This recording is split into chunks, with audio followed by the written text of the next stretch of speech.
আবার কি পার্সেল আসলো আজ? রোজ কিছু না কিছু আসতেই আছে। এই সময় কম, শুরু করো। আজকে কিন্তু আমার লাইফে এমন একটা বিরক্তিকর দিন যে কি বলবো। ঘরে থাকলেও গরম আর বাইরে বেরোলেও গরম, কোথাও থেকে আর শান্তি নেই। আর তার উপর দেখি সামনেই দাঁড়িয়ে রয়েছে লম্বা একটা বাঁশ। আর হ্যাঁ, এটার অবদান কিন্তু আমার লাইফে অনেক।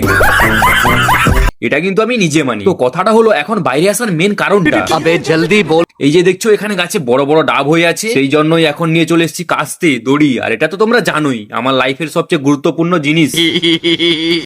তারপর কাস্তে মানে যাকে আমাদের গ্রামীণ ভাষায় বলি দা। তো এই দা কে ভালো করে বেঁধে, গাছে তো উঠতে পারি না, তাই এই বাঁশ দিয়েই ডাব পারছি। ভাই মানতে হবে, বাঁশের অবদান কিন্তু অনেক। কেন বললাম বুঝতেই পারছো। বাত তো সহি যাই হোক, তো এখন পেড়ে ফেলেছি ডাব, তাই এই গরমে ঘরে এসে ঠান্ডা ঠান্ডা ডাবের জল খেয়ে ঠান্ডা হয়ে চলে এলাম আজকে আবার একটা পার্সেলের আনবক্সিং করতে। তো চলো তাহলে পার্সেলটাকে আনবক্সিং করি। আর এই পার্সেলটা কিন্তু আমার অনেক গুরুত্বপূর্ণ দরকারি একটা পার্সেল। তো এই হচ্ছে সেই জিনিস, এটার কিন্তু আমার অনেক প্রয়োজন ছিল। আর এই ট্রাইপডটার কোয়ালিটিটাও কিন্তু খুব দারুণ ছিল।